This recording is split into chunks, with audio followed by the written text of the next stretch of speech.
High value men naturally become high value for a few different reasons. One, because of the status they have in life. And as a man, you naturally gain status through either becoming good at something, practicing something that everyone in your area values. You develop status through the people that you know and your social skills. You develop status through the job that you have. So those are some of the ways to develop status, or you develop status by being a leader in some area. The next thing is the money, which is what makes you high value to some people, and your looks. All right, your looks could be your physicalness, and also your age and where you are in life. So those are the three elements that makes a guy high value in terms of superficially into the world. Resources, looks, and status. Now, I am not including any emotional qualities, like being somebody who's not violent, like being somebody who's kind, right? I understand that's the healthy definition of a high value man, but this is a toxic channel, so it's a little bit different. So this type of guy is the type of guy that every woman wants. All right, that's a high status guy, not the fucking Bob, the construction worker who has a good heart and he's a nice guy and he's high value to me because of that. I'm not talking about him. No girl wants to date Bob, the construction worker. You don't see a bunch of Scandinavian women waiting for him outside the block, right? I'm talking about the guy that every woman wants, the 10%. All right. So this is what my definition of high status of high value is. So your attraction towards him, understand, is going to be purely psychological, because usually these high status guys are not usually your type, but because you see other women wanting him, you all of a sudden want him too, right? Because attraction and desire is a social construct per se, where you see other people want something, and as a result, you want it. Why? Because evolutionarily, if you saw other people enjoying eating certain fruits and vegetables, you're naturally going to want it because it's actually beneficial. Monkey see, monkey do. That's how we pass on skills. And understand is that high value men see women differently. They don't see them as low value men see them. Low value men see women as goddesses. Low value men see women as though they're the gift to the world. High value men who get women all the time see them, unfortunately, as disposable. They get so many women. Ladies, you guys don't understand how you gotta think about it from their perspective. They get so much poom poom that their penises don't even get hard no more. It takes them an hour just to like jack off by themselves. Like, it's harder for them to get off, and because they get so many women, they're so tired and bored that it's not fun for them no more. That's what happens a lot of the times. A lot of these guys get tired of it, right? So they see women differently, and as a result, they're gonna show you, they're gonna behave with you differently because they don't value women as much. Not that they're sexist, but that even with money, if you get so much money, you end up spending money leisurely because you get so much money. So that's one thing, and as a result, they show minimal effort. High value men show minimal effort to you, and a lot of the times, women react to their lack of effort with feeling insecure and chasing them even more, which makes them chase even less. With high value men, your responsibility is to do nothing, because you're not. It's gonna be hard to stand out by trying. The best thing to do is when everybody's trying to get his attention. The best thing to do is to do nothing. You can see a crazy commotion of crowds, but if there's somebody not moving, you're gonna pay attention to the one that's not moving. And as a result, these guys show minimal effort. You know what Chris Rock says: a man is only as faithful as his options. If you're dating a guy with a lot of options, most likely, not to be negative or cynical, he's gonna cheat. Especially with a lot of crazy options, he's gonna cheat. They cheat more. Guys, the more money a guy gets, the more power he accrues in life, the more likely he's gonna cheat. It's as simple as that. And even when they go out with you, they see you as though they're doing you a favor. When they go out with you, they treat you as though you're the one that should be happy to be with them, not the opposite way around. They have a certain arrogance that some women, when they see, they react to that arrogance with attraction and interest, which is normal, to be honest with you. It actually works. And as a result, they tend to have, because of this attitude, they tend to either develop or have a certain level of narcissism, because to attain the level of success that they have requires high levels of ambition. Now, like, a lot of the times, the more narcissistic somebody is, the more they work. But also, even if they got their levels of success because of daddy and mommy, they still develop some form of narcissism simply because it creates grandiosity, where you have a sense of entitlement for something you never worked for, right? Another thing is that they're highly manipulative. They know how to they understand female nature.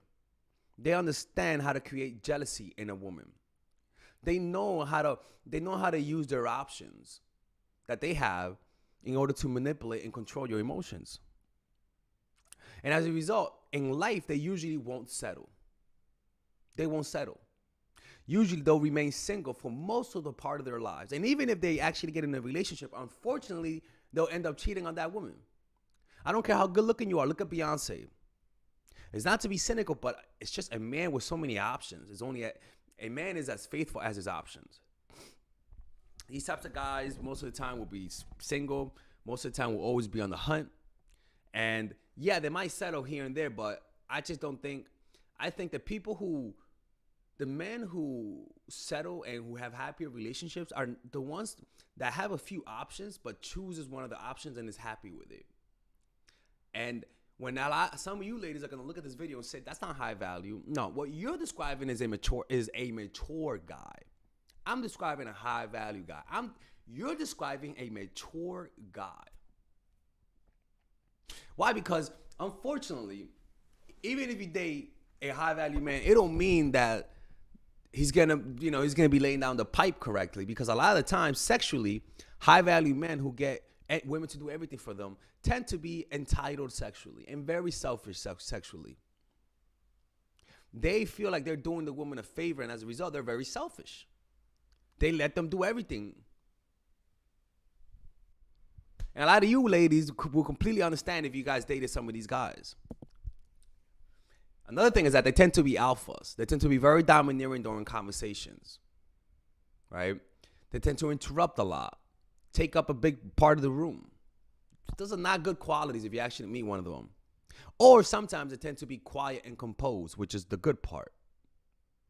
Why? Because those types of high value men, the quiet and composed, have a masculine frame to them. And that masculine frame tends to make you more feminine, which is good, right? Which is what you sometimes lack from average dudes. But the problem is that sometimes that masculine frame can become toxic and superimpose it on you. Wherein if you're not completely submissive to them, they won't get they'll lose interest. And also, this type of guy has a willingness to walk away from you, and you sense it. You can sense that he's looking for anything for you to mess up so that he could walk away. Dating super high value guys is not a blessing, it's a curse. It's best for you to not try it. It's best for you to find somebody who's more average, because high value guys come with more problems than good. If you guys ever want me to review any of your dates that you record in audio and I listen to it, click on the description down below. I'm offering that type of service. There's no other dating coach that's offering that. If you guys want me to watch you on a date, don't matter where you are in the world. If you guys want me to see you on a date with a guy and see how your facial expressions, see how you talk, see how you come across, or even you want me to hang out with your friends to see how you behave around them as an observer. And I won't say that, obviously. I'm observing you, taking notes. I also have that service. You could click on the description down below where it says work with me, and we can make something like that happen. It's actually one of the best ways to fix whatever you're doing wrong in your relationships. All right? Anyways, guys, let me know what other videos you guys want me to make next. All right, ladies and gentlemen. So I want you guys to check out my new course called Nice Girl. It's available for purchase right now, okay? This course I specifically made for women who consider themselves nice, for women who are too forgiving, for women who let other people guilt trip them easily, for women who always give people the benefit of the doubt but always end up getting played. This course will teach you about people's actual manipulations, about the strategies that people use to extort from you, to take from you without you getting anything in return. Because nice people are in abundance in the world. And nice people, unfortunately, if they allow their nature to guide their lives, they will become bitter because they'll end up seeing that their niceness never leads to anything. So the goal of being a nice person is to get people to like you, but sometimes that has actual backward effects. Like it actually creates what you're trying to avoid. So this course will teach nice girls how to get what they want through being more assertive, how to express themselves, how to not get played, how to identify manipulation, how to reverse manipulation. So if you're somebody who's always had that consistently in their lives, who are always people pleaser, who are always being passive aggressive, this course will teach you how to communicate all of those things that you want to communicate with people without getting played. Okay, I'll teach you how to be more assertive. I'll teach you how to identify disrespect, because when you're a nice person, you have a hard time understanding when people are being disrespectful because you're seeing the world through insecurity. You want to be liked, and so when somebody doesn't like you, you sort of twist it around in a weird way. So I show you how to see disrespect. I show you how to stand up for yourself. I show you how to deter aggressors. I show you how to avoid sending signs of weakness, and how to send signs of strength. Right? And I even show you a meditation on how to become more assertive. Check it out. It's a course that it's not a super long course because I made it that length for a reason. I don't want to overburden you with too much information. This is just straight to the point. If you watch this course, you will get the results. This is not a 5-hour course. Okay, this is like a 2.5-hour course. So I think it's 2 hours or something like that. And the reason why that is because it's straight to the point. Okay, so if you watch that course, do what the videos say. You will over time overcome your niceness. Okay, purchase it now. In the description down below, you'll see where it says "Purchase Nice Girl." It's only $99, and there's a 30-day money back guarantee. No questions asked. You'll get your money back. Okay, because if you don't get it back, I'm closing the channel. That's for sure. All right, so I'll see you guys inside, and I hope you guys enjoy that course.